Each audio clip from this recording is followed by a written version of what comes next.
Olá a todos e a todas, sejam muito bem-vindos ao podcast Papo Livre, o debate semanal livre, leve e solto. Nem sempre leve, mas sempre solto. Hoje são 15 de maio de 2020.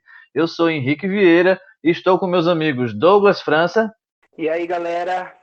Gilmar Genival E aí, e Jailson Genival. Olá, pessoal. Bom, fazer pauta nesse governo Bolsonaro realmente não é fácil. A gente já estava com a pauta quase fechada, quando do nada a gente vem a notícia nessa própria sexta-feira que o ministro Taixe resolve pedir demissão. Brincadeira uma coisa dessas. E aí, galera, o que é que vocês acham? Pois é, né? O ministro Taixe aí, agora ministro Taixe da Saúde, passou nem um mês, entrou aí no dia 17 de abril e fontes aí dizem que teve essa, vamos dizer, essa surpresa, porque, para mim, pelo menos, né, que parecia muito rezar na cartilha do Bolsonaro e agora veio com essa notícia aí, bomba da semana, vamos dizer assim, um pedido de demissão. O currículo do cara já dizia que ele era do setor privado, não conhecia nada de SUS, não entendia nada do Sistema Único de Saúde, e o cara vinha para assumir e a gente disse, pronto, vai ser o fim do mundo. E ainda você lembra aquela cara trágica dele durante a apresentação, durante a fala de Bolsonaro contra o Moro?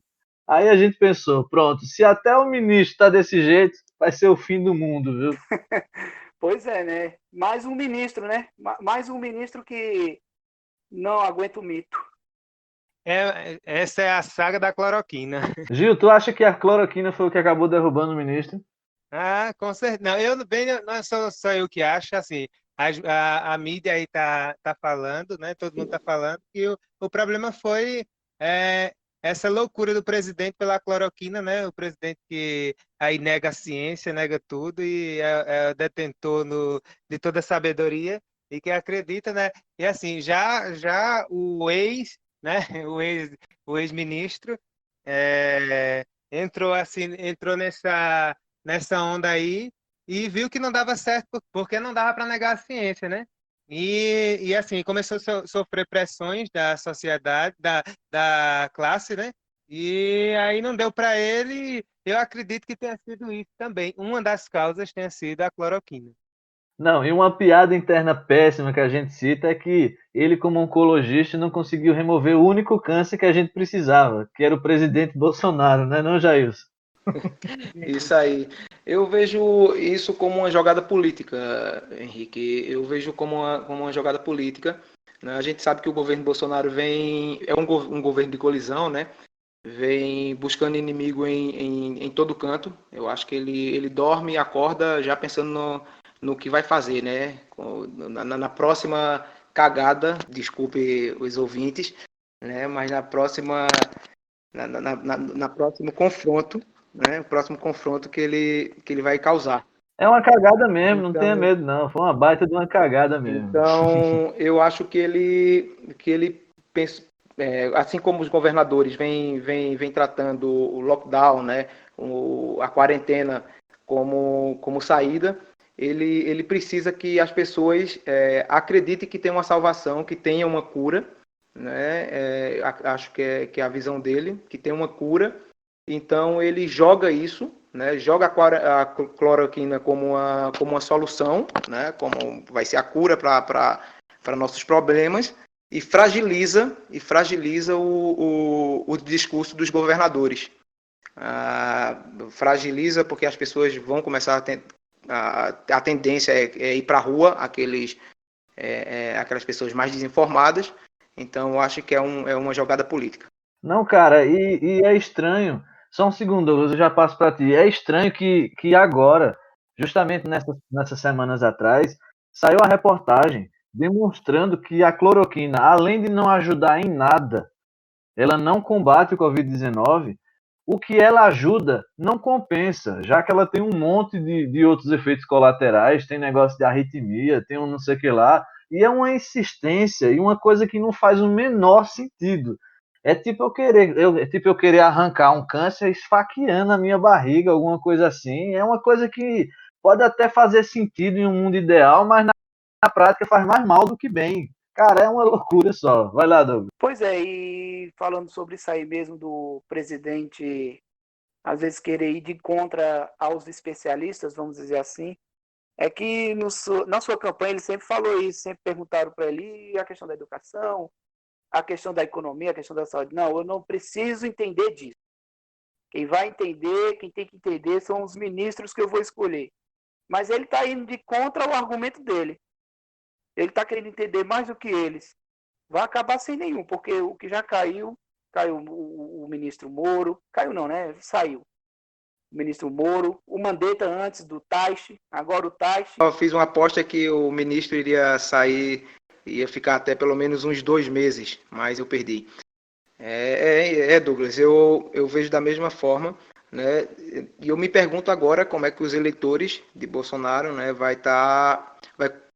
eu acredito que eles ainda continuem, né, fazendo isso, mas ter cara de estar defendendo um governo que foi totalmente contrário ao que vinha falando anteriormente sobre a questão dos ministros, né, sobre a formação de cada ministério, que teria pessoas qualificadas, pessoas da área. Eu voto no Osmar Terra. E vocês? Eu acredito também. Estou acreditando que seja. Eu não acredito mais em nada. Eu já deixei de lado. Eu acredito que seja o nono eliminado já, né? Quem será o próximo? Grande paredão da presidência. É o BBB. Parece que ele quer ganhar sozinho o prêmio de 1 milhão, né? Parece mesmo. Pois é. Bolsonaro é aquele típico assim, criança, dono da bola. É a minha bola, vai jogar. Pois é, bota a bola debaixo do braço e vai embora para casa, meu velho. For assim, acabou a brincadeira. Vai embora E pior de tudo, ele só é dono da bola. Perna de pau ele só tá lá porque ele é dono da bola. Beleza. Então vamos em frente, galera. Notícia de 11 de maio de 2020. Os militares e a farra dos R$600. Parece inacreditável que um país como o Brasil, que tem quase 220 milhões de habitantes, muito mais da metade deles está numa linha bem abaixo da pobreza e uma porção deles estão numa linha inimaginável de pobreza que a gente nem consegue compreender muito bem como eles conseguem sobreviver. E aí, de repente, a gente vê no noticiário a história de que 70 mil, eu não estou dizendo que foi 70 nem 7 não, são 70 mil militares recebem o auxílio do governo de R$600 fora os seus salários. Falar que vai ter correção, que no exército tudo se resolve de outro jeito. Mas peraí, meu irmão, como é que a gente pode ter um país com uma pobreza tão grande e você ser um militar, seja policial, seja do exército, seja de qualquer área, e você se inscreve? Você ter a cara de pau de se inscrever para requerer R$600 por parte do governo. Só o fato de você requerer esse dinheiro já devia ser uma desonra militar ou uma desonra de qualquer tipo. Pois é, né? E pode-se classificar com aquele velho ditado, já que os eleitores aí mais fiéis, aí, mais extremistas da tal situação aí do nosso Brasil, se chama gado, estão chamando muito assim, é o povo gado, é o gado, é a farra do boi. Pode-se dizer que é a farra do boi, a galera aí sem nenhum tipo de noção, principalmente esse pessoal aí que, como o Henrique falou, ter esse auxílio, né, foi querer ter algo mais sem ter nenhum direito. E aí eu acho estranho que muita gente, isso aí eu já vi em outros casos, como por exemplo no caso do Bolsa Família, muita gente acha que porque o Bolsa Família é um benefício dado e pago pelo contribuinte, né, pelos impostos, todo mundo tinha que receber. Todo mundo tinha que receber Bolsa Família, já que é um dinheiro do governo, então todo mundo pode receber. Não é assim. A gente sabe que tem pessoas que realmente precisam, e se for distribuir o dinheiro para todo mundo do jeito dessa loucura que dá, não vai chegar justamente para aquelas pessoas que mais precisam. Realmente tem que se ter um controle, né? Tem que se ter um controle. Aí eu faço uma pergunta. É interessante que as pessoas estão tendo, as pessoas comuns, vamos dizer assim, né, estão tendo uma dificuldade enorme, né, para conseguir a aprovação do governo, né, a aprovação do governo para conseguir esse auxílio. E o que me causa, né, uma surpresa, né, é que essa quantidade de militares conseguir um auxílio né, simples assim, enquanto outros estão aí. Eu acredito que muitos aí que estão ouvindo tá esperando, né, tá em espera eterna, né, desse auxílio. Então, me causa estranheza, né, esse tipo de coisa no governo. E já puxando o gancho, emendando já na nossa próxima notícia, notícia do dia 14/5/2020, eu não estou em silêncio por nada não, é porque a coisa está em análise ainda. Vai ficar para sempre em análise, Gilmar. Enquanto alguns aí recebem o auxílio sem precisão, né? Ainda o auxílio continua em análise para muita gente. E os primeiros cadastros da análise que deixou essa análise aí foi desde o dia 7 de abril. Isso, desde o dia 7 de abril que a galera começou a fazer, fizeram esse cadastro tanto pelo aplicativo como pelo site. E quando terminava o cadastro, o sistema dizia que você tinha 5 dias úteis para ter a resposta da análise, né? E depois passaram-se 5 dias, passaram-se 10, passaram-se muitos dias e nada desse auxílio chegar. E está em análise até hoje, né? Até hoje está em análise. Para alguns saíram, mas do dia 23 para o dia 30 foram feitos novos cadastros, porque veio negado para muita gente com os dados inconclusivos, e aí é, é, mostrando aí que tinha problemas no sistema, né? Problemas de CPF, tem gente que fazia o cadastro e quando era no final do cadastro que olhava, estava faltando o número de CPF, aí tentava voltar para mexer nesse cadastro e aí quando voltava não conseguia mais alterar. E aí ligava para o 111, nada de resolver, aí voltava para. E foi essa farra toda, né? Muita gente reclamando que estava com todos os dados corretos, mas o auxílio não estava sendo liberado e dando dados inconclusivos. E aí, esse daí, o pessoal está esperando essa análise até hoje, também esperando a segunda parcela desde o dia 30, que não teve repasse. E agora na sexta-feira, foi a quinta-feira, que saiu. Foi na quarta? Não, na sexta foi na sexta-feira, eu acho que saiu uma notícia que sairiam os pagamentos a partir da próxima semana, né? A partir do dia 18, começariam a sair a segunda parcela. A segunda parcela sairia, mas não foi concluída ainda a análise da primeira parcela de muita gente.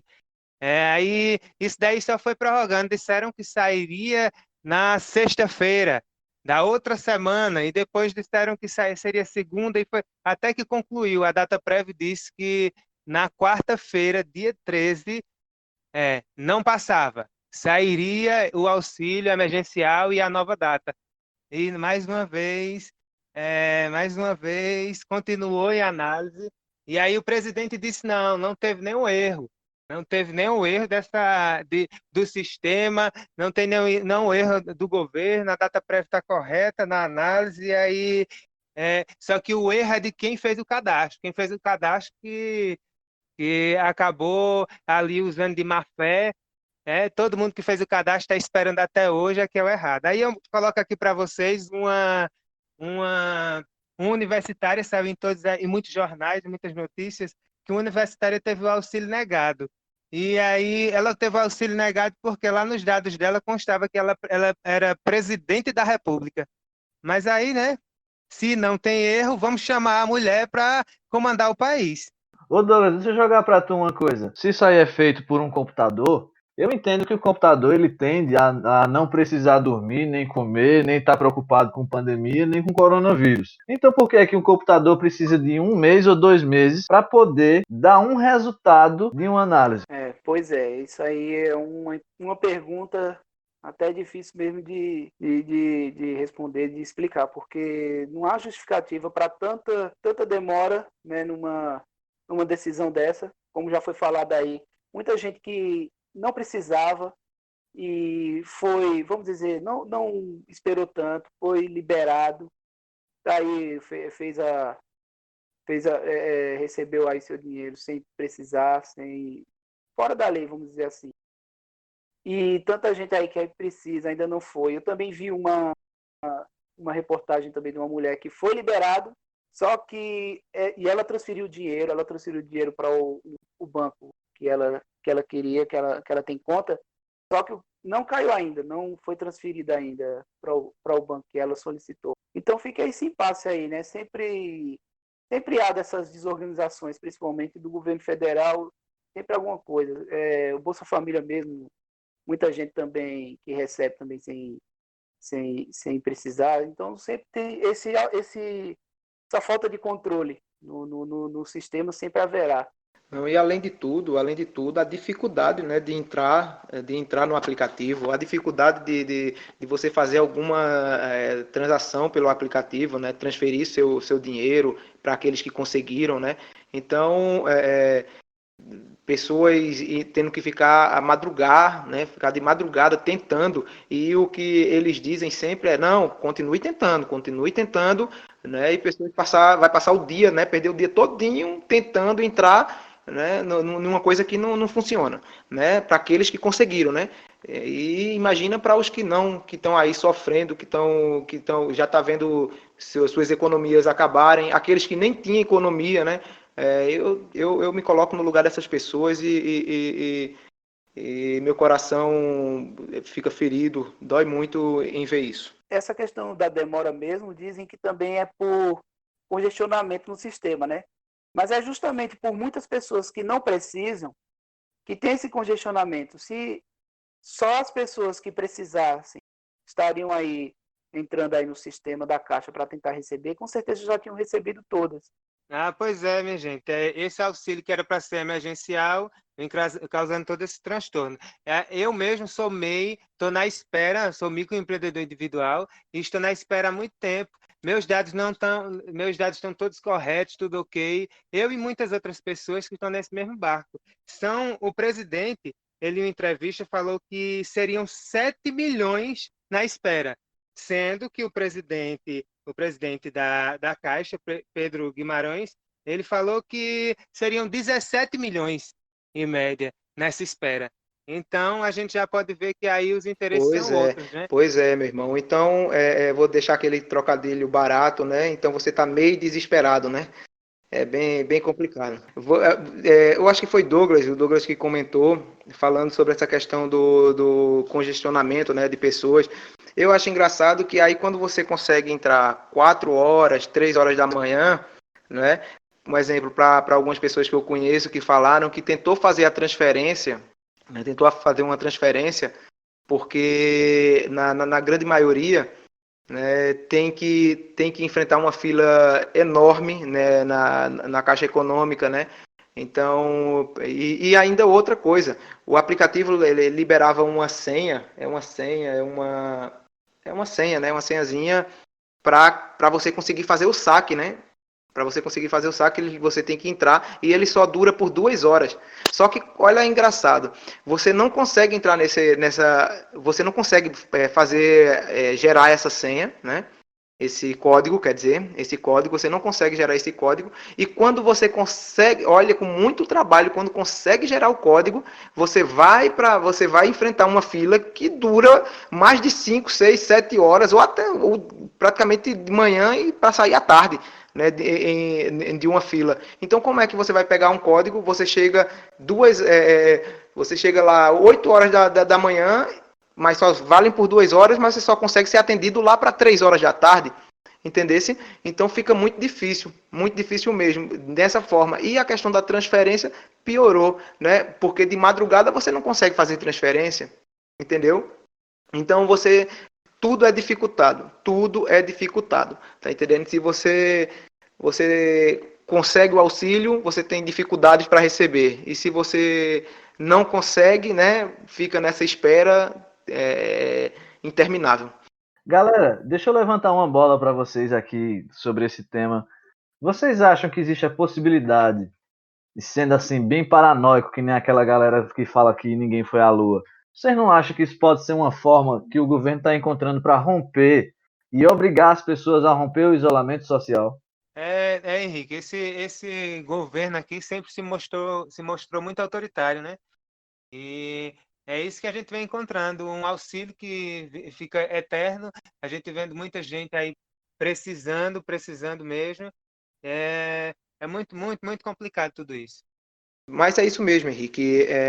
Não é querendo ser aquele pessoal da teoria da conspiração, aquele pessoal que não, né, que não acredita em vacina, né, mas é mais ou menos essa ideia. Né? Eu penso isso e eu tenho certeza que parte da população brasileira, né, vem pensando isso também, porque não é normal. Não é normal uma coisa que era para ser emergencial tá se tornando algo tão pesado, né, tão difícil e humilhando tanto o povo brasileiro.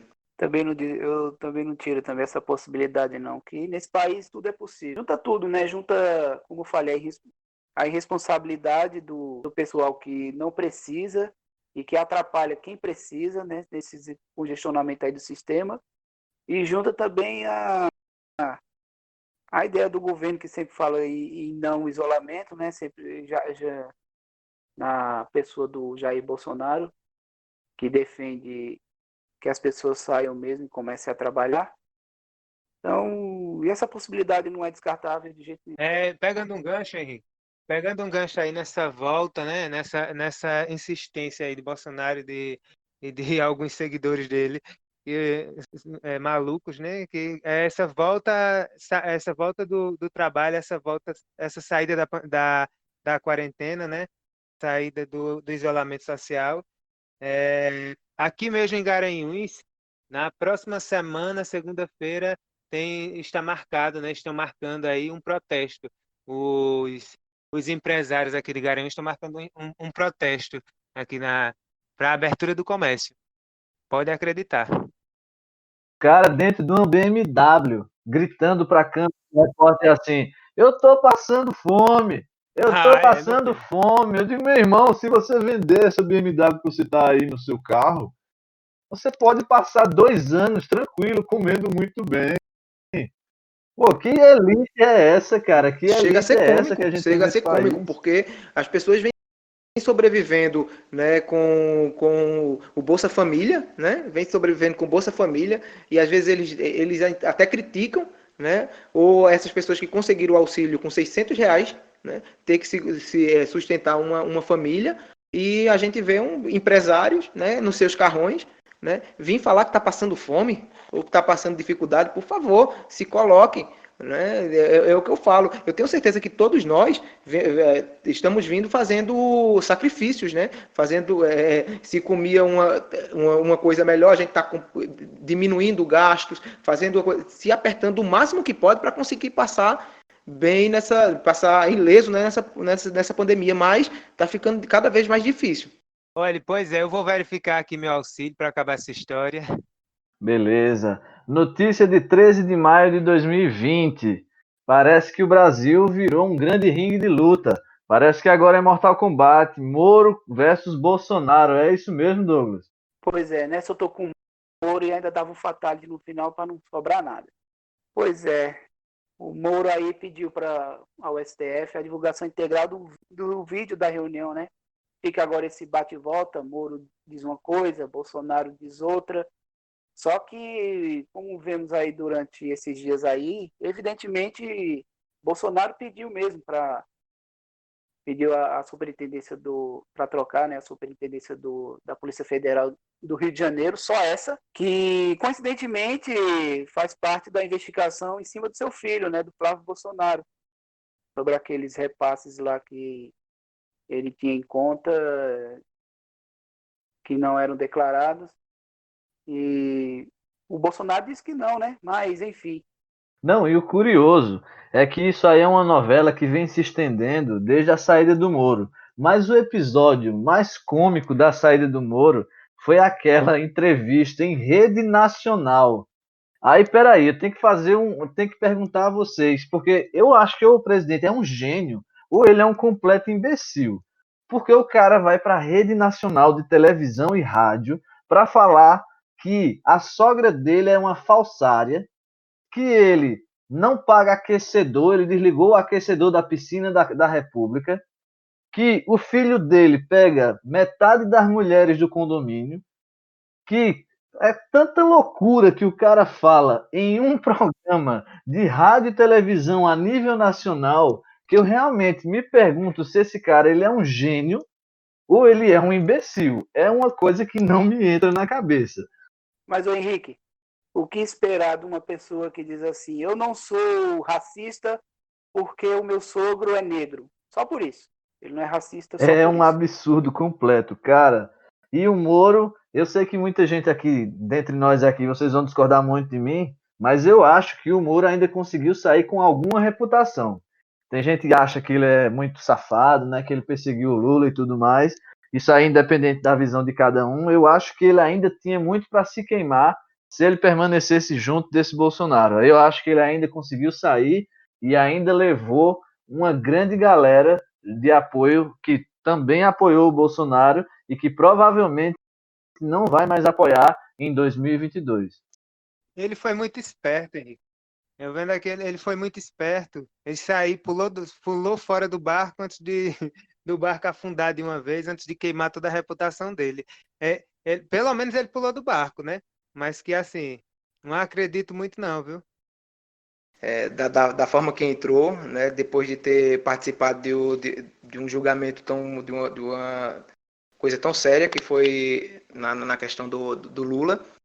E eu digo o seguinte, na briga de Bolsonaro e Moro, eu sou a favor da briga. Eu acho que um cara ele é conivente desde o momento que ele entrou no governo, ele sabia aonde estava entrando, ele conhece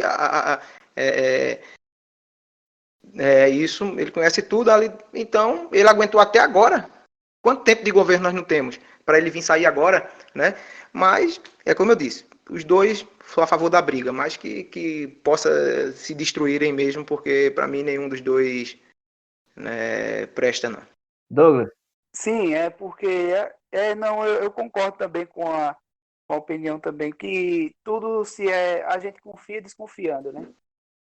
Essa parte aí que o Henrique falou que ele saiu um pouco menos sujo, vamos dizer assim, eu também concordo que ele saiu um pouco menos sujo, mas claro que não se descarta mesmo que também é tudo interesse. Foi melhor mesmo ele ter saído, eu acho assim, eu acredito que porque teve entrevista do Moro, ele dizendo que o presidente não interferia, aí depois ele acabou dizendo que interferia, então eu acredito que sim, ele não interferia e depois de uma certa de um certo momento que ele viu talvez até o filho dele se prejudicar, ele quis interferir Não, e e o Moro não é aceitou uma coisa que a e gente resolveu tem que sair. debater aqui, fazendo um parênteses, né, já que a gente não tem mais tanta política daqui para frente.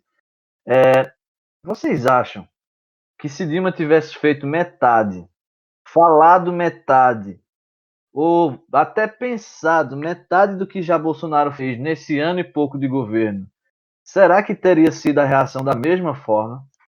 Nunca, poxa, nunca. Ela já tinha voado há mais tempo, isso são por vários fatores. Um dos fatores que eu posso citar aqui é porque ela é mulher. Então, o machismo é muito grande, o desrespeito. E até ela sofreu muito ataques, né? Tudo que ela falava, a galera caía em cima. Bolsonaro, a galera cai em cima, mas aí sempre alivia, ela continua lá. Ele continua lá, né? Por muito menos ou melhor, ela saiu sem a gente também entender muito bem o que estava acontecendo, né? Ela é mesmo, você está certo nessa parte aí. Muita gente mesmo alivia o que esse idiota fala. Agora também alivia porque são aquela parte extremista que gosta muito do cara, como também houve a parte também que aliviava o que a própria também falava. E a gente sabe também que sempre vai ter isso aí, de qualquer lado, sendo esquerda, sendo direita, sendo para frente, sendo para trás, sempre vai ter a turminha que endossa o que esse povo fala. O governo Lula e Dilma se alinhou com tudo que há de escória na política, né? Então é como a gente entrar numa sala, tá numa sala fechada, num cubículo fechado e pedir para ficar jogando cobras, né? Ali dentro. Então uma hora dessa uma vai picar. Então foi o que aconteceu, né? Eles se abraçaram com algumas coisas que não deveriam e morreram e caíram, né? Então, é isso que eu vou falar, que qualquer governo que entre ou que saia vai fazer a mesma coisa. Eu sempre tive medo desse governo, eu sempre tive, eu tenho medo, eu tenho receio de governo que diz que é honesto, que os outros é que não prestam e que eles vão fazer a nova política. Então, está sendo a velha política de sempre. O Bolsonaro só nomeia, tem muitos ministros que só nomeiam, que são coronel, que são do exército. Então ele está fazendo a mesma coisa que outros fizeram. Não está mudando em nada. Beleza, beleza, beleza. E falando em briga, né? Jailson disse que queria que a briga vencesse, né? No ringue entre Moro versus Bolsonaro. E eu queria jogar para ele. A reabertura das academias é realmente necessária? Quer dizer, a gente sabe que malhar faz muito bem para a saúde, ninguém está negando isso. Mas agora, nesse momento de pandemia, inclusive com os números cada vez mais altos de mortes no nosso país, é a hora de abrir as academias? Meu amigo, eu digo o seguinte, viu? Nessa segunda-feira, né, que foi no dia 11, dia 11 desse mês, 5, né, o senhor presidente, né, Bolsonaro, né, ele foi justificar, né, ele justificou a abertura das academias dizendo que esses estabelecimentos têm relação com a saúde e higiene, né, e defendeu, abre aspas, né, falando o seguinte: saúde é vida, né, fecha aspas. E vou abrir aspas novamente, porque é uma palavra que ele o que ele falou aqui foi o seguinte: a questão da vida tem que ser tratada paralelamente à questão do emprego. Sem economia não tem vida. Ele disse isso, né?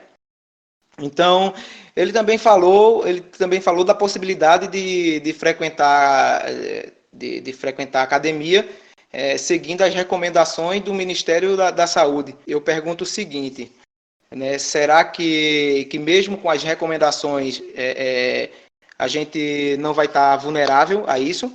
Aí ele fala o seguinte, abre aspas, a pessoa fica em casa, a pessoa fica em casa sedentária, aumenta colesterol e piora a saúde. Tá, mas se a gente for para a academia, né? Se a gente for para a academia, a gente está colocando não só a nossa vida em risco, mas a vida dos nossos parentes, né? Porque quando a gente sai da academia, né? Vou lá manter meu shape, né? Dar um de bom, e vem para casa e traz a doença. E aí? Aí tem sua mãe, seu filho, porque não é só idosos que morrem, né? Tem sua esposa.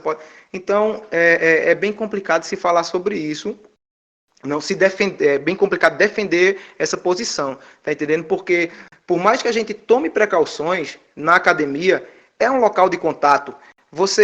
Uma pessoa acaba de malhar num aparelho, né? A outra pessoa vai lá e utiliza ele. E aí? Não vai estar tendo contato? Por mais que tenha álcool em gel, água, sabão lá para lavar, vai ter contato. Por mais que use a máscara, quando começar a suar, incomoda ainda mais. Então, o que eu posso dizer, o que eu posso recomendar é que, cara, tem inúmeros exercícios que a gente pode fazer em casa. Inúmeros exercícios que a gente pode fazer em casa. Eu mesmo faço exercício em casa. Eu mesmo faço meus treinamentos em casa. Então, por que você não pode fazer, né? Por que as pessoas não podem fazer isso em casa e evitar aglomerações? Então, faça uma planilhazinha de treino. Se tiver dúvida, vai lá no YouTube, tem muitos professores, faz uma pesquisa e você consegue encontrar. Né? Você não consegue fazer os treinamentos, né, pesado, né, mas você vai encontrar coisas que dá para continuar mantendo, até quando tiver de verdade a gente tiver livre para sair, vamos dizer assim, né? Então, aí a gente retoma tudo com mais responsabilidade. Porque aí eu quero recomendar a academia em meio a tantas vidas, né, que a gente está perdendo. A gente não vê só números, vê vidas, várias famílias, um sofrimento enorme no nosso país. Gente que está à frente, médicos, enfermeiros, tudo à frente, pegando a doença, morrendo, e muita gente morrendo. E aí um salão de beleza sendo aberto, querendo ser aberto salão de beleza, academia. É muito complicado isso. Eu entendo as dificuldades que um proprietário de uma academia, né, tem, principalmente aqueles de academias mais menores também, né? Não, porque tem que pagar aluguel, né? Então é bem mais difícil, né? Só que a gente tem que entender que a gente está passando por um momento ímpar, né? Diferente que eu acredito nunca tenha acontecido de tal forma no mundo. Então a gente precisa se cuidar, precisa ter o bom senso, entender que realmente a gente vai passar por dificuldades. Mas me diga uma coisa, se a gente sair vivo dessa situação, a gente vai ter capacidade, né? Nós vamos ter nossos braços, pernas e vamos batalhar e conseguir, né? Vai ser difícil? Vai. Mas nós vamos batalhar e vamos conseguir. O que não pode é a gente morrer, pô. Tá entendendo? Ah, eu não vou morrer porque eu sou atleta. Tá. Né? Mas e se o seu filho morrer? E se sua mãe morrer, seu pai morrer? Tá entendendo? Será que você vai conviver com essa culpa? E eu acho que a gente tem que ter um pouco de responsabilidade, né, nessa hora, porque tem tanta coisa essencial que está faltando, né? A gente fica pensando assim, tem tanta coisa que é realmente essencial, como educação, como cultura, como arte, como esporte, que está faltando, que, cara, academia, a manicure parecem tão longe, sabe? Pelo menos eu vejo assim. Pode ser que eu não seja exatamente um atleta de academia, né? Um fisiculturista, essas coisas assim, mas eu vejo uma academia e um salão de beleza bem longe de outras prioridades que a gente deveria estar tendo nesse momento.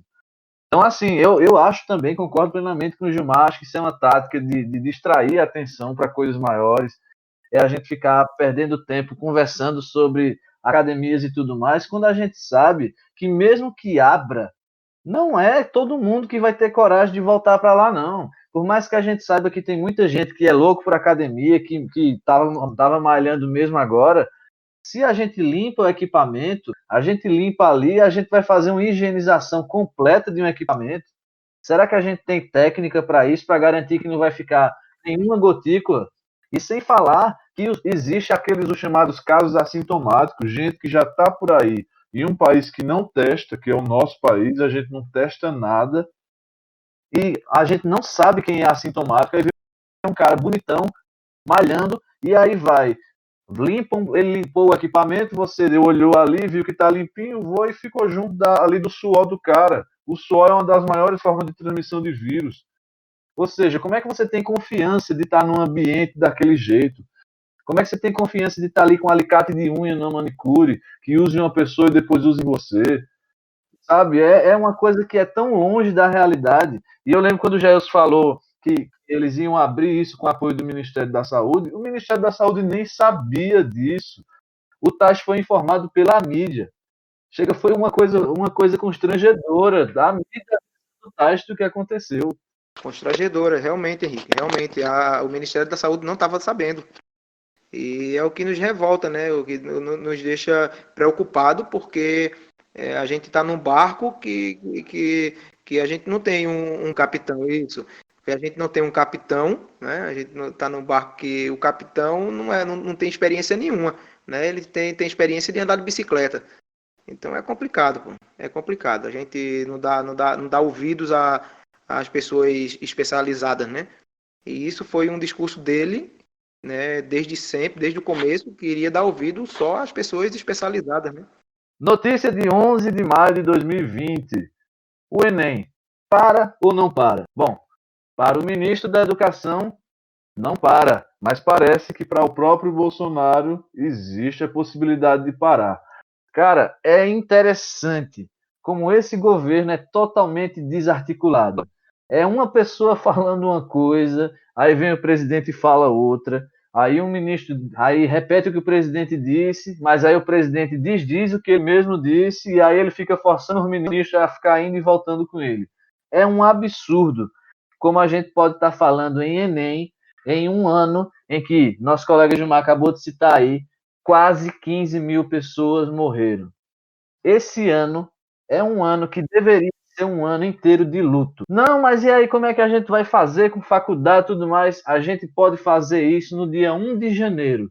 No dia 1 de janeiro de 2021, a gente pode fazer tudo que a gente deixou enganchado. Mas esse ano, na minha opinião, é um ano que a gente devia apagar, inclusive do nosso livro de história. A gente podia fingir que ele nunca nem existiu, se bem que seria bom para ensinar muita coisa para a geração futura. Mas veja lá, como é que, com todas as escolas públicas e privadas do país fechadas, as aulas que estão tendo, e aí eu como professor posso falar, de uma qualidade muito média a pobre. A qualidade das aulas não se compara com a aula que é dada no ambiente escolar, e aí você vai fingir que a avaliação nacional do ensino médio ela não vai sofrer nenhuma intromissão, não vai sofrer nenhuma perda. É um completo absurdo, é uma falta de noção. E além do mais, vem o ministro Weintraub chegar em rede nacional e dizer, em rede nacional não, né, no Instagram, e vem dizer que se tá ruim para uns, está ruim para todo mundo, como se a vida já fosse igual para todos. Eu gosto muito daquele ditado que fica falando que nós podemos até estar passando pela mesma situação, mas não no mesmo barco. E tem pessoas que estão numa canoinha muito furada, enquanto outras estão navegando no Titanic. E é um Titanic que não afunda nunca, porque a instrução e a estrutura desse pessoal é outro nível. Aí como é que eu vou comparar uma família que tem acesso à internet, que consegue ter acesso a um notebook, a um celular com memória, a toda uma estrutura com um monte de pessoas, e quando eu falo um monte, eu estou falando de milhões e milhões de alunos que mal tem energia elétrica, não tem esgoto na sua casa, mal tem água tratada. Esse aluno não só sabe o que é internet, porque, de fato, hoje o mundo é bem globalizado, e aí na escola ele sabe o que é internet, na rua ele ouve falar sobre isso, mas ele não tem o acesso à internet que outras pessoas têm. Então, como é que esse menino vai poder se preparar? Como é que esse menino vai poder competir, já que o único lugar onde ele tem o mínimo acesso à cultura é a escola? O único acesso e o único lugar que esse menino tem acesso a uma comida de qualidade feita por um nutricionista é a escola. Como é que esse menino vai poder competir com alguém que está fazendo cursinhos caríssimos há muito tempo, se ele não tem nenhum livro direito para poder estudar, sabe? É muito complicado a gente poder trabalhar e imaginar que as pessoas estão pensando que o ano de 2020 vai poder caminhar como se nada tivesse acontecido. Henrique, você pontuou muito bem. Eu mesmo tenho alunos de todas as classes, né? Assim, de várias as classes. Eu tenho aluno de escola pública como de escola particular. E a realidade são totalmente diferentes. Totalmente. São pessoas. A gente vai para a pública, a gente tem gente que não tem o acesso à internet, não tem acesso. Não estão com condições de colocar dados em celular para poder ter acesso à internet, não tem condição de estar colocando internet em casa, mesmo quando tem internet, até porque algumas pessoas esperavam o auxílio é de R$ 600. Algumas pessoas não têm, não tiveram, ainda continua em análise, ainda não teve nem esse. Quando vem a sair a análise, já vai estar uma loucura as contas dessas pessoas. E o psicológico também, de muita gente, a gente também tem que levar em conta as famílias, o tanto de família que perdeu seus parentes, que estão em meio a essa pandemia, que estão em meio a essa loucura, e hoje que estão doentes, e como se preparar em meio a essa loucura, né? Então, o psicológico, como é que o psicológico dessas crianças, dessas famílias, estão, né? Para poder encarar um Enem, e tendo, e por outro lado, a gente sabendo que as escolas particulares, né? Não sei, de fato se todas, mas as escolas particulares elas estão ali, elas estão aí com aulas online, estão aí com seus cursos, a galera continua em peso estudando. Então, quando a gente será, cadê a justiça, né? Nesse meio, para quando acontecer o Enem, né? Pois é, meu irmão. O psicológico dessas crianças vão estar extremamente abalado, né, dessas pessoas, né? Então, fica muito injusto, né? Muito injusto ter o Enem agora. Fica muito injusto. As crianças de escola particular, elas estão estudando, né? Elas têm dinheiro para colocar crédito no celular, elas têm dinheiro para colocar, para estar com a internet, né, em casa. Elas têm o dinheiro para comprar um celular, né, um computador. Então, as dificuldades são enormes para as pessoas mais carentes, né, para o estudante mais carente. E isso nos remete à situação do Brasil, né? Muitos reclamam, muitos criticam da questão das cotas, né? Mas isso nos leva a pensar, né, e a refletir sobre como é a situação né, da escola pública e das pessoas de baixa renda no nosso país, né? Como é desigual. É difícil também olhar, né, o problema do outro. É muito fácil. Não, mas eu tenho todas as possibilidades, tenho todos os recursos. É muito fácil dizer, não, tem que ter. Mas é como já bem falaram aí. E o outro que não tem, e o outro que falta alguma coisa, falta algum recurso, alguma tecnologia, né? Principalmente a classe menos favorecida, a classe mais pobre. Então é totalmente absurdo mesmo ainda se pensar ainda em fazer o Enem, porque muita gente vai sair perdendo em muita coisa. A Beleza. maioria vai sair Notícia perdendo. de 11 de maio de 2020. Atletas e a possível volta aos gramados. Essa é uma pauta que é interessante e eu quero dividir ela também com o Jailson, que ele trabalha mais com a área esportiva. A gente vê as matérias e a gente vê que os atletas eles têm ficado um pouco apreensivos porque o esporte, mesmo claro, com exceção de Neymar, Ronaldinho Gaúcho, mesmo que esteja meio enrolado, né? Mas Ronaldo Fenômeno, Messi, Cristiano Ronaldo, quando a gente vem para a realidade da maioria dos atletas, a gente vê que é uma carreira que começa muito cedo, mas ela só dá dinheiro mesmo durante um curto período, que a gente pode dizer ali, talvez dos seus 20 até os seus 36 anos, e o atleta tem que se virar depois para arrumar outra coisa que ele geralmente não sabe, né? O atleta de futebol ou de qualquer outro esporte, alguém que se dedica tanto a um esporte assim, é complicado você depois de ser um professor de história ou até mesmo de educação física, porque foge muito daquilo que você vivia, treinos todos os dias, aquela rotina que você vivia treinando, jogando, viajando, treinando, jogando, viajando, aquela loucura aquele tempo todo. Então, assim, os atletas eles estão preocupados porque quando a gente fala na Série A do futebol brasileiro, por exemplo, a gente imagina, não, essa galera pode sobreviver muito bem. Mas e aqueles atletas que vivem de salário mínimo de clubes pequenos? E aí eu não falo só de futebol. Jairus pode citar o caso do handebol, falar de basquete, falar de voleibol. É muito complicado, não é não? Isso mesmo, meu irmão. Isso mesmo, meu amigo. As dificuldades são enormes, né?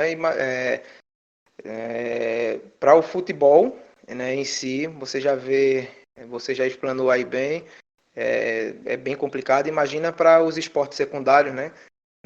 Os esportes com menos visibilidade no nosso país, aí tá bem complicado, bem difícil.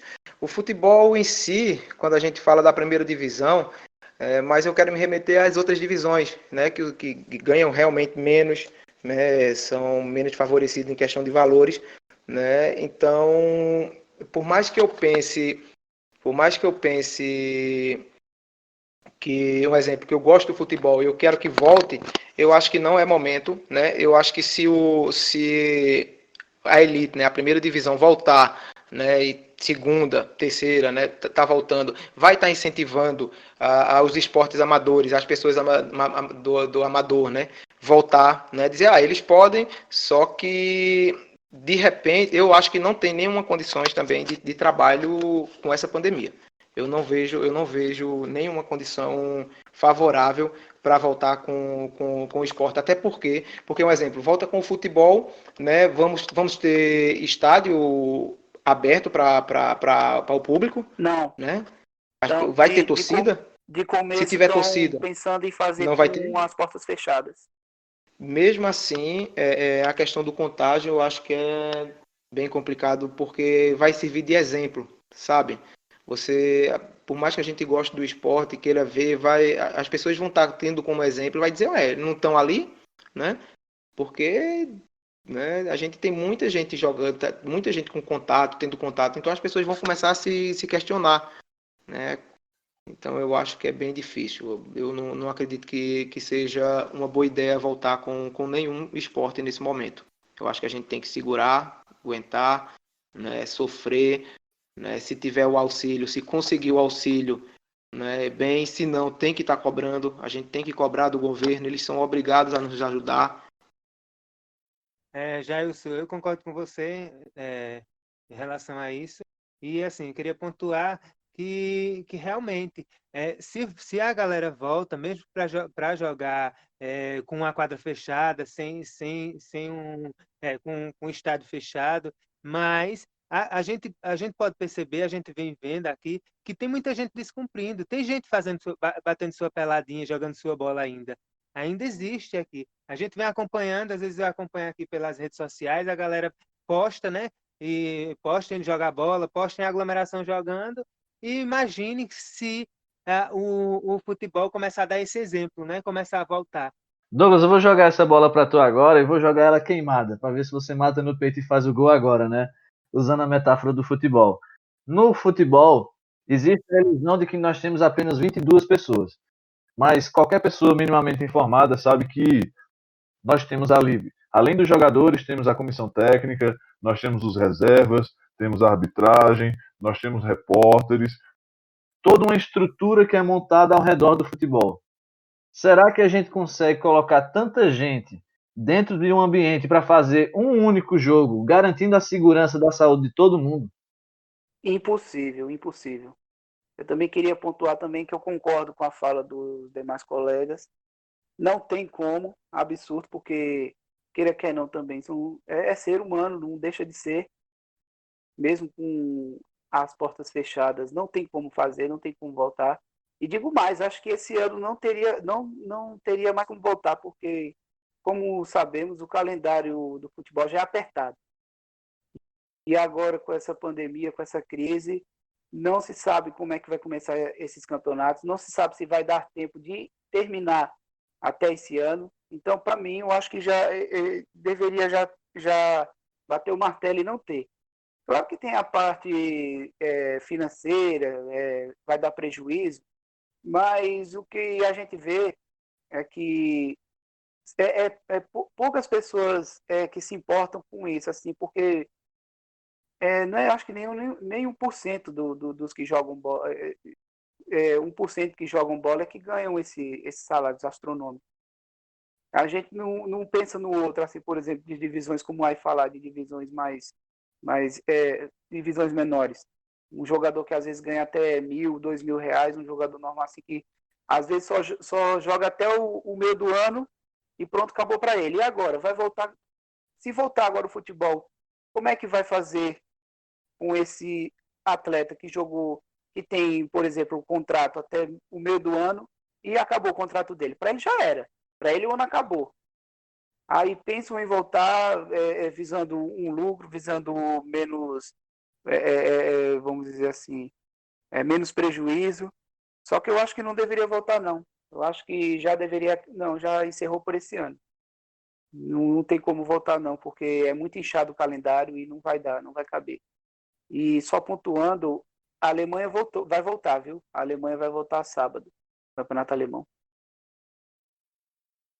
Mas é isso, mas a Alemanha tomou medidas antecipadas, né? Então a gente tem que frisar isso. Esses países que tomaram medidas antecipadas, eles estão conseguindo flexibilizar essa questão da isso que volta eu ia dizer, da quarentena, né? se o brasileiro como um todo, a nação como um todo, tivesse, vamos dizer assim, já ter tido um preparo antes, com certeza estava voltando aos poucos agora, mas como o Brasil, vamos dizer, deu um atraso, tanto pela questão não só do presidente, mas também das pessoas mesmo em si, não tem mais como esse ano, não. Para mim, não tem mais como esse ano, não. É triste. A gente não tem como também, né, isso tirar como parâmetro um país europeu que teve todos os cuidados, né? Aí fica difícil, realmente, meu amigo. E outra coisa, eu entendo, né? Vamos nos colocar aqui no lugar dessas pessoas, desses atletas, né? De categorias inferiores que ganham ali seu um salário mínimo, o mínimo que possa ganhar também. A gente se coloca no lugar deles e entende que é muito difícil, velho. É muito difícil, mas não é só eles, né? Nós temos aí várias pessoas de várias áreas que está sofrendo, né? Que está passando por dificuldade. E é por isso que eu enfatizo, né? Por isso que eu digo, o governo tem de obrigação, né? De ajudar todo mundo que precisa nesse momento de pandemia, nesse momento único que nós estamos vivendo no mundo, né? Então, eles têm de obrigação. Quando a gente tem que ir para ficar em casa, a gente precisa de ter algum retorno. E eu entendo. E o que eu digo o que vai passar, cara. A gente vai conseguir batalhar, a gente vai levantar quando tiver tudo, essa doença estiver parada, a gente vai levantar. Aproveitando ainda falando um pouco sobre esportes, nós temos também outro esporte que foi profundamente afetado pela pandemia, e foi o mundo do automobilismo. A Fórmula 1 foi justamente o que puxou todo mundo por isso aí, não foi, Douglas? Pois é, tá com previsão aí de voltar lá para junho. Lá para junho. E algumas corridas em alguns países foram adiadas, não foram canceladas. Não tem como fazer como a Austrália, em Mônaco também, na França não vai acontecer esse ano mais. No Brasil, que ia ser no longínquo dia 15 de outubro, se eu não me engano, dia 15 de outubro não, dia 15 de novembro, nem ainda abriram a vendas de ingressos, porque não se sabe se vai ter nesse mês mesmo. Vai ter, com certeza vai ter no Brasil, porque é quase no final do ano. Só que não sabe ainda que mês que vai acontecer. Então, estão pensando em começar agora em junho e vamos ver o que dá, né? Porque também é outra etapa que é uma etapa milionária, vamos dizer assim, é um esporte milionário. Visa muito também o dinheiro, o lucro. E, enfim, é isso. No final, esses donos aí de escuderia desses esportes automobilísticos veem mais isso também. Oh, beleza. Galera, não sei se vocês que nos ouvem sabem, mas Gilmar é o nosso representante supremo das artes. Ele é o nosso ministro da Cultura, mas ele é ministro, viu? Ele não é só um secretáriozinho que nem a Regina Duarte, não. E ele não é doido que nem ela, não. E ele, como nosso artista aqui, ele vai sempre mostrar para nós como é que esse mundo, né, o mundo dos artistas, o mundo das artes, tem vivenciado esse momento tão difícil. E ele vai começar hoje, a primeira fala dele vai ser sobre o tema A Arte em Quarentena. Manda brasa, Gil. Menino, aí isso não é para tanto, não. Mas também comparado com Regina, a reputação dela não anda muito, não anda nada boa, né? A gente não tem mais um ministério, né? A gente só tem agora uma secretaria, né? E até então, não Não, temos mas uma aqui você é secretaria também, ministro. não podemos Aqui dizer que você é temos uma ministro. secretaria. E assim, aqui, né? A arte, minha gente, a arte ela vem exercendo um papel essencial aqui, né, em meio a esse caos que está sendo essa pandemia. E assim, ninguém pode duvidar disso, né? A gente não pode duvidar disso. É, que se a gente parar para analisar, nos últimos 2 anos, mais ou menos, o tanto de ataques que artistas que, de produção artistas, de produção de arte, ou arte em tudo, o movimento artístico vem sofrendo muitos ataques. E aí são coisas como perguntas, né, que a galera vem assim, muito, a galera sem noção, a galera acaba de massa, não tem muitas vezes o conhecimento se aprofunda do que está falando, e aí começa questionamentos como: será que isso é arte? Isso não é arte? Acabam chamando artistas de vagabundo, né? Como nosso presidente acaba falando muito. Isso acaba falando que isso se encaixa como arte, outras coisas não se encaixam como arte. E vem um julgamento assim, um julgamento fácil, né? Um julgamento terrível que vem acontecendo, infelizmente. E o que acaba acontecendo mesmo, de fato, é censura, né? A gente vem em um momento muito difícil para o nosso país, que é um momento de censurar muita coisa, de censurar o pensamento, de censurar a arte. E, assim, isso é muito complicado, muito complicado. Eu, quanto artista, fico muito, muito triste com esse momento que estamos vivendo. Aí chega um momento como esse que a gente está vivendo, né? um momento de pandemia, que todo mundo tem que ficar em casa, que todo mundo está aqui com esse sentimento ruim, né? A maioria das pessoas, tem gente que está enfrentando, e eu sei disso, mas a maioria da população, não só do Brasil, do mundo, está tendo que enfrentar esse problema de estar em casa. E aí, o que é que o que é que está nos salvando aí? Em meio a tantas críticas à arte, o que é que vem nos aliviando? Quem é que vem nos abraçar? A arte. A arte vem e chega, vem nos trazer essa calma, nos trazer esse momento de alívio. Então, como pontuou Ferreira Goulart, a gente vê que a arte existe porque a vida não basta, né? A arte existe porque a vida não basta. E ele disse muito bem isso, porque talvez a gente tem que rever muita coisa, né? Porque assim, se a gente parar e pensar, não temos mais filme, né? Vamos tirar o filme, vamos tirar as séries, vamos tirar a poesia, vamos tirar a dança que a gente vem acompanhando, a dança que a gente vem acompanhando aqui, fazendo as lives pela internet, a música, né? Que a gente vem vendo lives grandiosas aí acontecendo, lives menores também, né? Aí vamos tirar a música também, né? Vamos tirar o teatro, que a gente está encontrando teatro, os artistas disponibilizando plataformas gratuitas para a gente acompanhar espetáculos de teatro. E a gente tem contação de história tanto para criança, para adulto, a gente está podendo se ocupar nesse momento de quarentena, se aliviar, refletir. Então, a gente tem que realmente, talvez agora seja o momento da gente rever o quanto que a arte é essencial para a nossa sociedade. E qual é realmente o papel que a arte Gil, ocupa eu queria na nossa fazer sociedade. duas perguntas a você, mas eu queria trabalhar sobre isso melhor em outros temas, em futuros podcasts.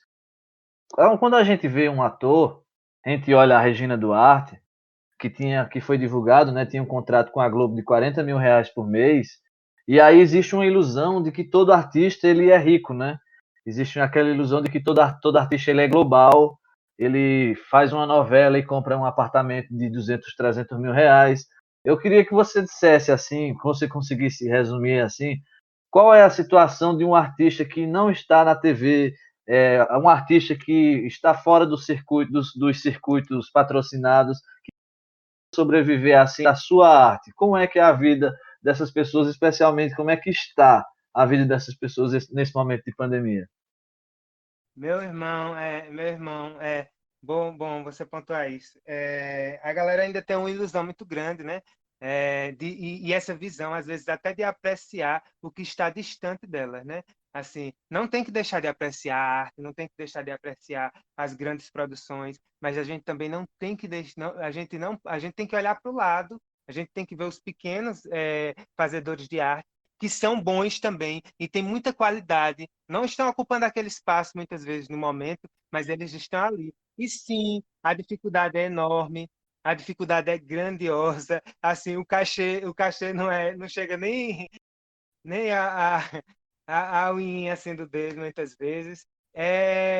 Mas assim, nesse momento de quarentena, nesse momento agora de pandemia, que estamos tendo que estar em isolamento, está muito complicado, muito difícil para todos nós da arte, tanto do grande fazedor de arte quanto para o menor. Mas o menor vem sofrendo demais, porque é, se a gente fazer um recorte aqui, vamos fazer um recorte do artista circense.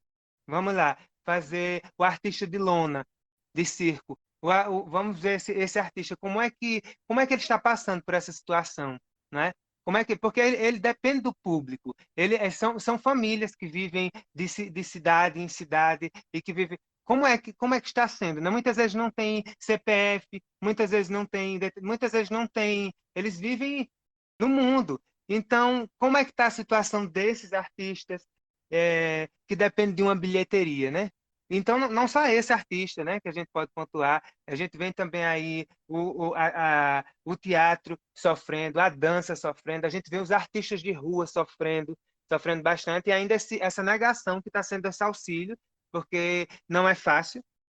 A galera vem sendo muito difícil, e ainda posso dizer mais, não está sendo só difícil agora. Depois que acabar a pandemia, acabar, que eu não sei se vai acabar, mas assim, quando amenizar isso, que eu espero que acabe essa pandemia, né? A pandemia sim, né? Mas assim, eu não sei quanto vai durar ainda essa doença, mesmo depois da pandemia, mas o quanto será difícil, o quanto vai ser difícil para esses artistas continuarem, né? Fazendo sua arte, já que não pode aglomerar, né? Não pode aglomerar, como é que vai ser esse trabalho? Como é que a galera vai estar, se depende de bilheteria, se depende do público, o público todo, bem, aí, galera, muito complicado esse momento que estamos vivendo, porque não é só o momento de agora, é o que vem depois também, né? Porque a pandemia, a gente está no meio da pandemia, mas aí quando tudo isso começar a amenizar, quando começar a passar, a gente ainda continua sentindo. A classe artística vai continuar sentindo ali, porque ela depende de uma bilheteria, ela depende de uma aglomeração, são muitos fatores para o artista, então o artista vai ficar ali ainda isolado e sofrendo por muito tempo. E isso é muito angustiante para todos nós, porque até por conta desse momento que estamos vivendo, tipo, a gente não tem, vê um auxílio, não sei, não tem, a gente está numa dificuldade enorme até para esse auxílio do governo, né? Vem encontrando esses problemas e ainda tem um problema ainda muito maior, que é o problema do governo, o problema o problema do nosso país, o problema que o nosso país vem se encontrando na questão, a gente não tem a gente não tem um ministério, a gente tem uma secretaria, ou melhor, a gente não tem, a gente está com aquela mulher lá como um baseado e tá no, acho que tá sendo para ela acabou com a carreira dela também, né, quanto artista, né? Então, tá sendo horrível, né, para a gente ver tudo isso e depois e não a gente não tem a gente tá soltos, né? Não tem jogados, a gente não tem apoio. Gil, antes de poder, a gente poder seguir a nossa pauta, eu só queria fazer uma última pergunta, mas eu queria que tu fosse resumido, porque eu queria que a gente trabalhasse ela bastante em um outro podcast futuro. Tu acha que essas lives que estão surgindo por aí, né? Inclusive você também tem feito, mais tarde você fala um pouco sobre isso. Você acha que isso é a tendência para o futuro? Com pandemia, você acha que isso é um movimento que veio para ficar, inclusive para monetizar os artistas? Ou você acha que a plateia, aquela coisa física, ainda vai ser necessária ainda para o artista? Não, com certeza, Henrique, com certeza ainda vai ser necessária, né? Sim, essa forma de fazer arte que já existe, né? Que sempre existiu, esse calor é essencial para nós, somos artistas, que tem esse feedback, nessa troca que a gente tem, que é totalmente diferente, porém, a gente não pode negar esse momento, né? Futuro que a gente está vivendo e que talvez depois desse aí vai continuar assim. Talvez vá porque acaba dialogando, né? Já existia, já alguns artistas já mantinham isso, já faziam tudo isso, mas não nessa proporção, né? Beleza. Nós agradecemos muito a todo mundo que está com a sua paciência até agora, nos ouvindo até agora. Nós vamos agora para o nosso tema principal. Toda semana nós vamos pegar um tema que nós achamos interessante. Claro, nós já debatemos sobre vários, mas tem um sobre o qual nós vamos nos debater e vamos nos debruçar um pouco mais sobre ele. O tema dessa semana vai ser a saída da pandemia. Como é que nós imaginamos, como é que nós pensamos e vemos esse momento que para nós parece tão distante, que a gente vê os dados e os números tão tristes contra nós e a gente vê que a saída parece ainda longe, mas hoje nós vamos fazer um exercício. Como é que nós imaginamos esse momento? Quais são os problemas? Quais são os empecilhos? Por que nós ainda não chegamos lá? Bom, para começar a nossa conversa hoje nós vamos começar com o nosso amigo Jailson. Manda bala, meu velho. Bom, pessoal, é sempre bom, né? A gente tá nesse debate, tá conversando, né? E eu às vezes eu me pego aqui fazendo uma comparação, né, com o Brasil né, com o nosso país, né, nas medidas que o nosso país vem tomando. Né, eu falo das medidas do presidente, né, com países, com outros países, né, que estão sendo exemplo aí pelo mundo. Né, e quando a gente faz uma pesquisa básica, né, não é difícil de encontrar alguns exemplos de lideranças comprometidas, né, com a saúde do seu povo. Se a gente observar, né, países que estão comprometidos com o povo, né, são países que estão comprometidos com a ciência, né, e não com o achismo, né. Nós temos alguns exemplos de países, eu vou citar alguns aqui: a Alemanha, a Nova Zelândia, alguns países nórdicos como a Islândia, a Finlândia, a Dinamarca, a Noruega.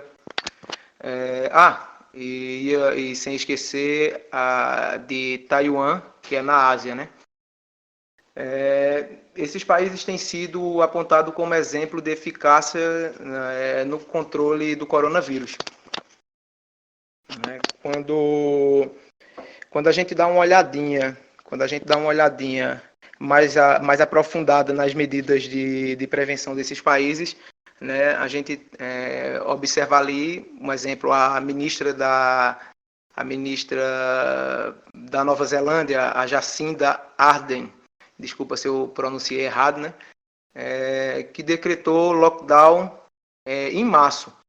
E quando ela decretou o lockdown em março, tinha só algumas poucas dezenas de casos, né, para você ver que a ousadia dessa ministra em fechar o país, né, preventivamente, foi sem dúvida, e eu digo isso, viu, foi sem dúvida um dos maiores, né, um dos fatores maiores de maior importância para o controle, né, do avanço dessa doença, né? E eu posso dizer que ela foi uma líder firme, né? Teve uma liderança muito firme nisso. Eu estava lendo uma notícia divulgada pelo UOL, né? A notícia era escrita por Arthur Sandes de São Paulo, né? Lá de São Paulo. No dia 9/5, essa notícia foi divulgada, né? Dia 9/5 de 2020. Ela mostra um registro de 1.490 casos de Covid, né, na Nova Zelândia. Desse total, 90% dos infectados já se recuperaram e apenas 21 pessoas morreram. Para você ver. Então, a gente às vezes quer fazer uma comparação com o Brasil e se assusta, né? Mas foram 21 pessoas mortas, né, de acordo com esse registro. Aí a gente, vou citar alguns outros, né? Um exemplo, já na Alemanha, né, Angela Merkel, ela implementou o distanciamento social, né? E com o resultado positivo, né, das ações tomadas no final de fevereiro, né, o relaxamento gradativo já estava sendo possível no país, né? Já está sendo possível, né? Até o amigo Douglas fez o comentário, né, de que lá na Alemanha, né, já o futebol vai voltar, né? Então é um exemplo desse, né, graças a essa atitude, né? Beleza, então eu falei de que da Alemanha, não foi isso? Tá, aí também podemos observar um exemplo, a China, né? A China, um país próximo da China, né, que é Taiwan, né? Ainda em janeiro, eles já tomaram, né, reagiram, né, ao risco da disseminação e já tomaram algumas atitudes, né? Um exemplo, uma das atitudes foi implementada uma lista de 124 ações contra o coronavírus, né? Aí a gente vê que dentro dessas ações, uma delas era a proibição da entrada no país de visitantes da China, né? E de outros, em outros territórios, na verdade, né, que tivesse foco da doença. Então, a gente já vê as medidas que foram tomadas por esses países que eu já estou citando, que foi antecipada, né? E nós vemos o Brasil ainda relutando em não fazer isso, né? Aí, continuando também com as medidas da Tailândia, de Taiwan, quer dizer, perdoe-me, né? O país cruzou dados, vejam bem, o país cruzou dados com os sistemas de imigração e de saúde e buscou identificar e notificar os cidadãos que poderiam ter sido contaminados, né? Foi uma das atitudes também.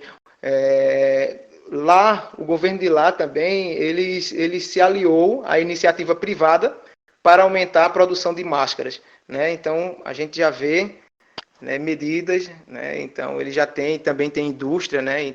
Coisa que o Brasil vem destruindo com o passar do tempo, né? E eu falei dessas coisas aqui.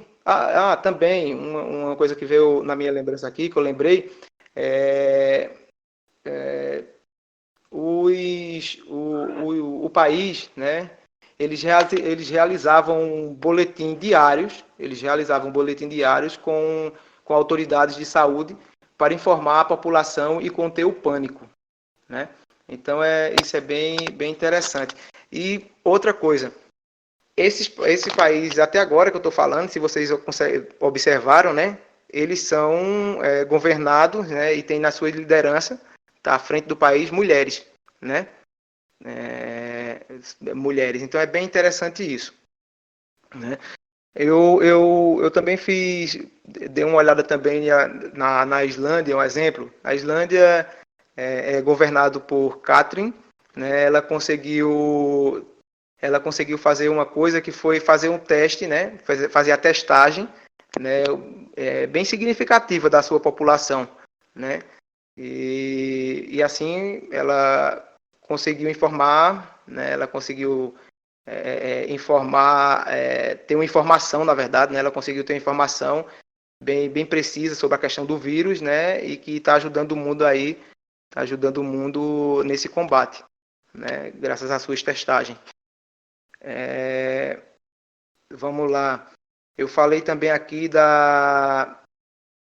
Bom, pessoal, seguindo, né, com a amostra de alguns países, né, e suas formas, né, de tentar combater o coronavírus, né, aí tem lá a Dinamarca, né, que foi o segundo país europeu a decretar a quarentena, né, ainda em março. A Dinamarca ela decretou quarentena antes de registrar a primeira morte, de ter um registro, né, da primeira morte de Covid, né? E todas essas ações estão sendo conduzidas pela ministra, né?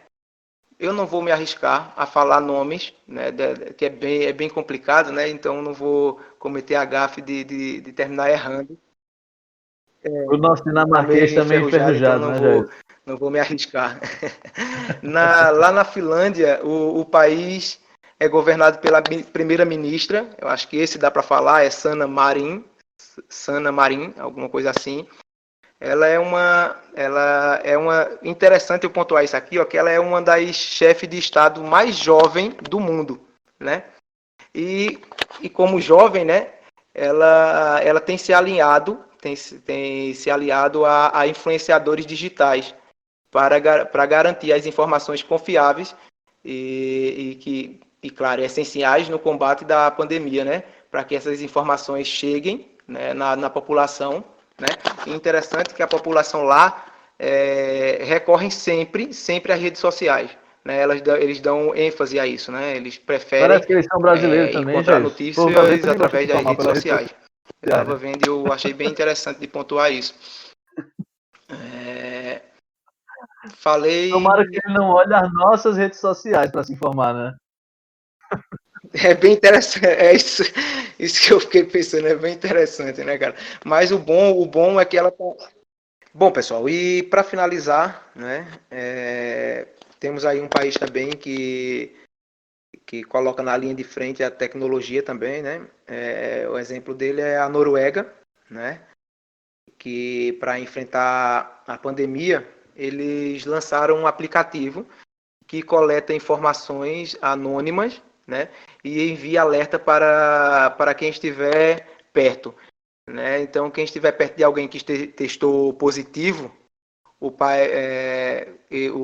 aplicativo lança um alertazinho e eles podem, né, ter essa preocupação, né, ter essa questão de não se aproximar tanto, tá entendendo?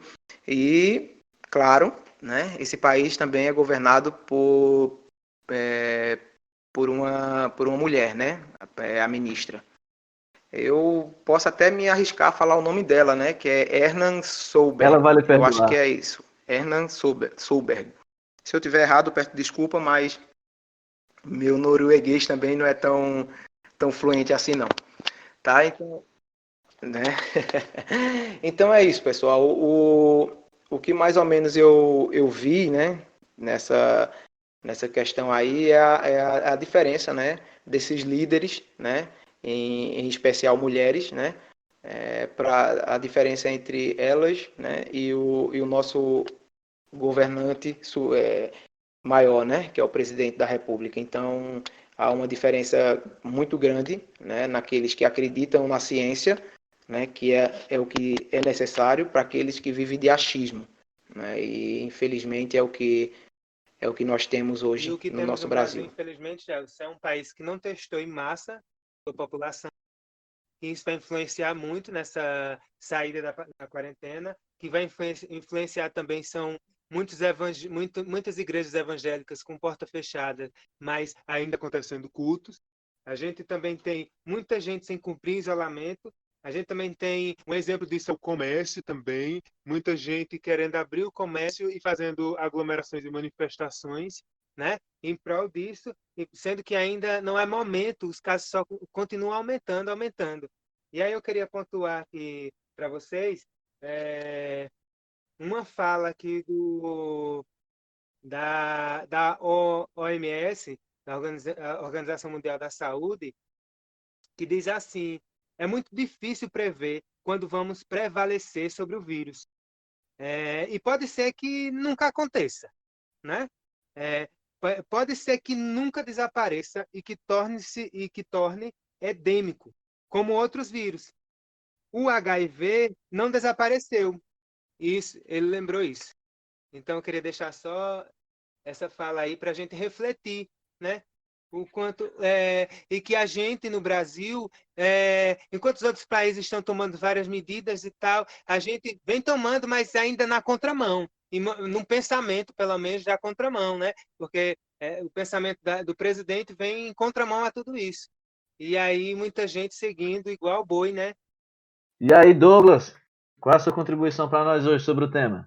Não, era sobre a diferença mesmo que os países deram a importância desse vírus para o nosso, que é nítido que como a gente fracassa e continua fracassando ainda como sociedade, né, visando o bem comum das pessoas, principalmente essa pessoa que está aí no poder.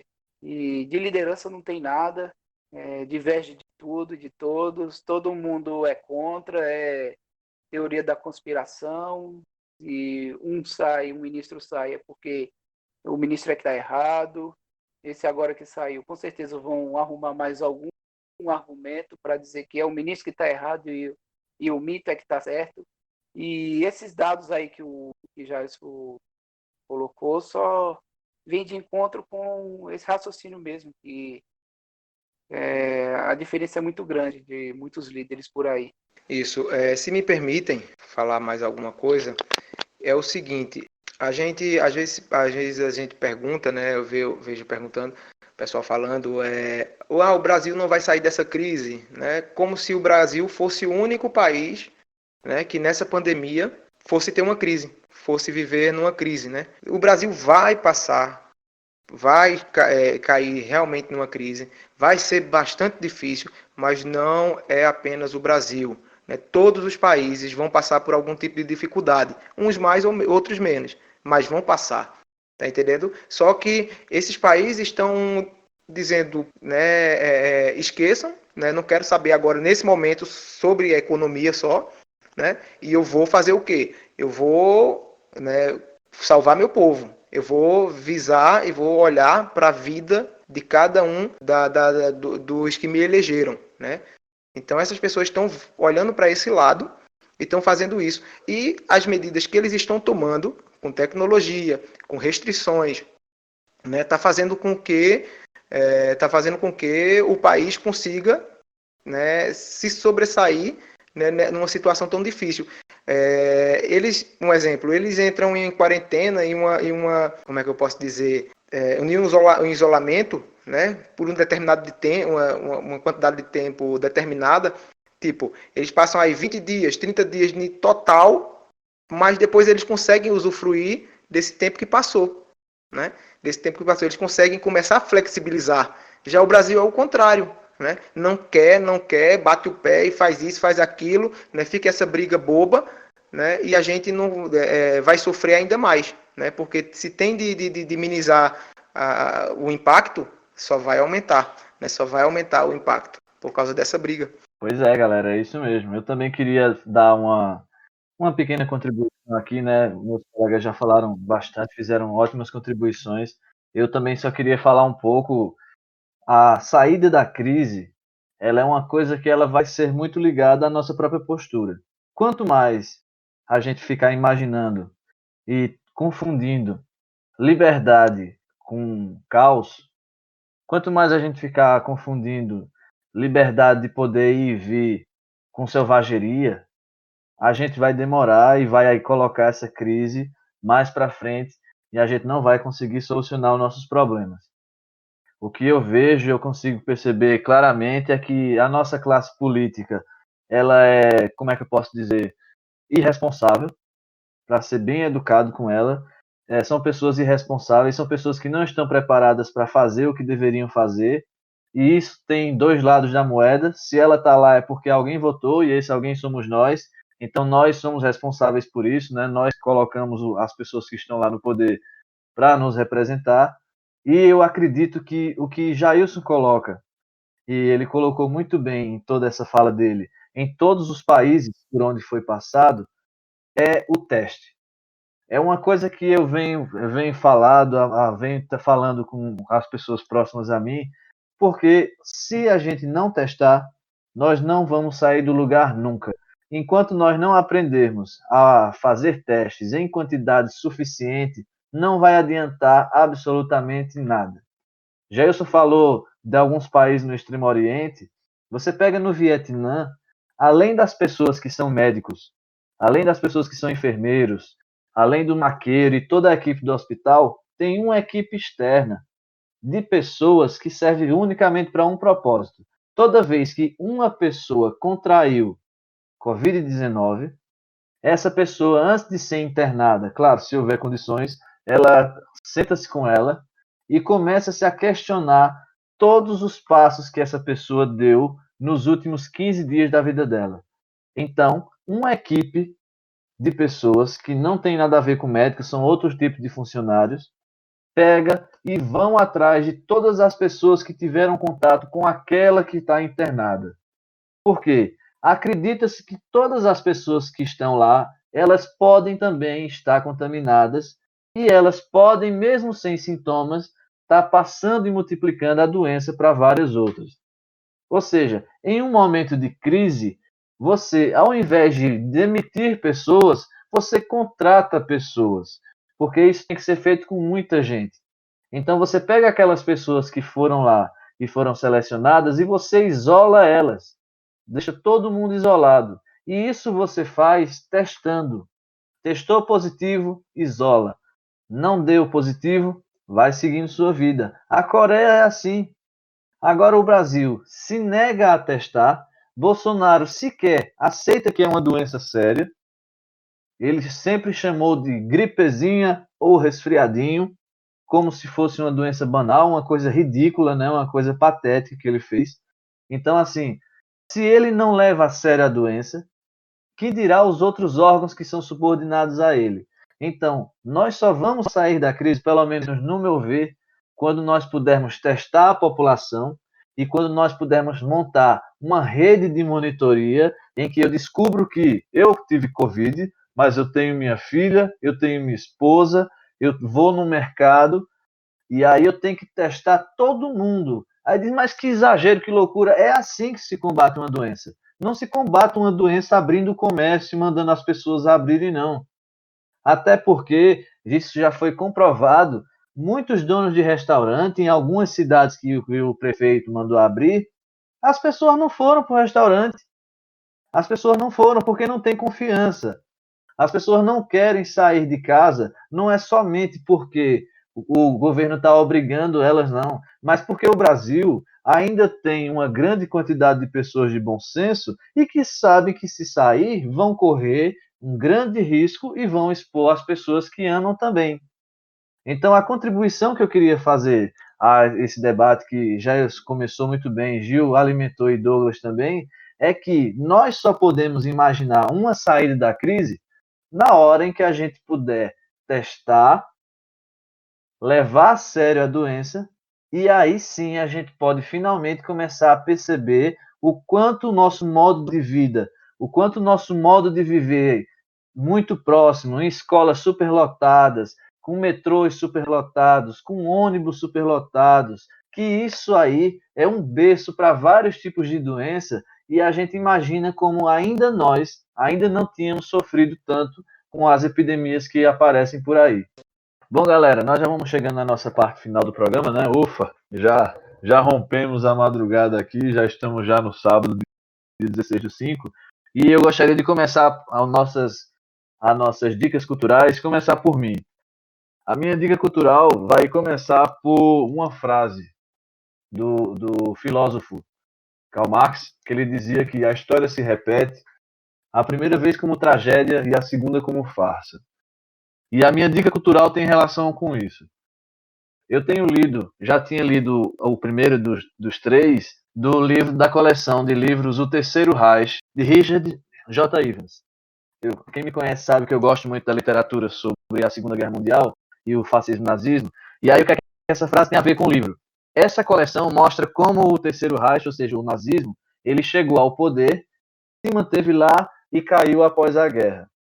E é impressionante como Karl Marx acerta quando diz que a primeira vez que a gente vê é uma tragédia, como na Segunda Guerra Mundial e na Alemanha. O primeiro é a chegada do Terceiro Reich, o segundo é o Terceiro Reich no poder e o terceiro é o Terceiro Reich em guerra. Essa é a minha dica para vocês.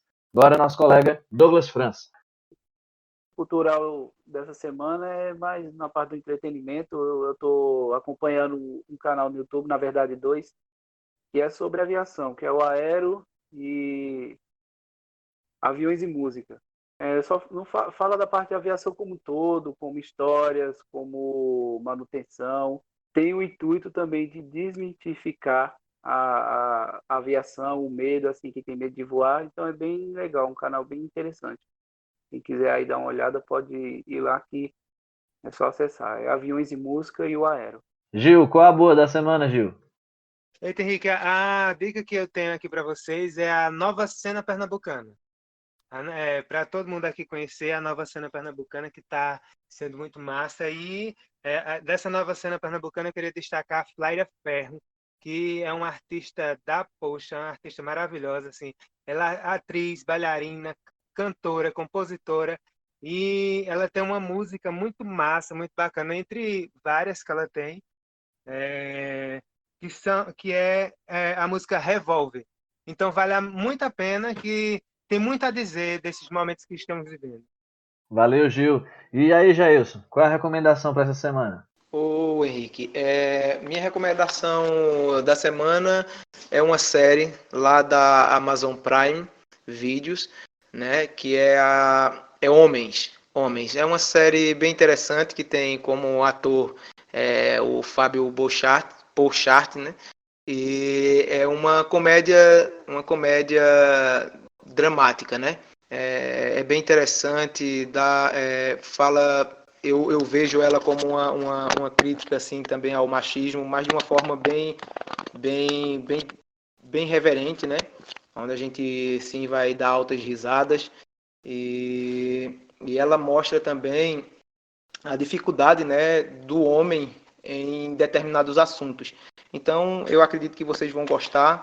Tenho certeza que para nesse período né, tão pesado, uma comédia, né, desse naipe é bem interessante. Então, vão lá e dão uma conferida. Beleza, beleza. Então, galera, nós vamos chegando às nossas considerações finais.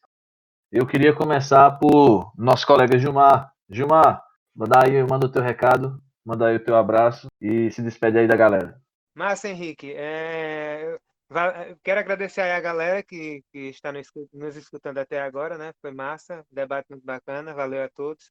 E dizer que pedir para vocês acompanharem a dica também, né? Fica aí para acompanharem um canal que faz parte, que é da Trupe Animação, que é um canal no YouTube que a gente está alimentando com histórias nesse período de quarentena e também no Instagram. No Instagram a gente está fazendo lives todo domingo de 4h20 da tarde. Isso, às 16h20 estamos fazendo lives de contação de história. Está sendo bem legal. Então, se puder acompanhar, é @trupeanimação no Instagram ou Trupe Animação no YouTube. Valeu, Gil. Então vamos lá. Douglas, vai lá, faz o teu jabá, fala aí, manda o teu abraço. É isso aí, galera. Valeu aí pela oportunidade de estar falando com vocês que ouviram a gente até agora. Valeu pela paciência. Desculpa aí alguns erros, mas é isso aí. E espero que essa ideia aí continue aí, a gente faça mais podcasts aí para vocês. E só lembrando que, apesar de ainda, por causa dessa pandemia, não estar acontecendo, se der, ouçam a rádio aí, a Rádio Cruz FM e o meu programa Estação Rock. É pela Cruz FM, você que mora longe, você que não é do território aqui, por exemplo, você pode baixar pelo aplicativo Radiosnet e você procura lá Rádio Cruz FM. O programa Estação Rock vai toda sexta-feira, das 8 até as 10 da noite. Evidentemente, não estamos em atividade por enquanto, mas quando acabar essa crise aí, voltaremos na ativa com. Beleza, Douglas, valeu. Boa recomendação. Jailson, e aí, meu velho? Faz o teu jabá, se despede da galera e dá um tchau. Meus amigos, eu agradeço, né? Agradeço a todos por ter tido a paciência de estar até agora nos ouvindo e tenho certeza que foi bastante enriquecedor também, né? Até a experiência que a gente, pelo menos eu, estou tendo, né, de participar.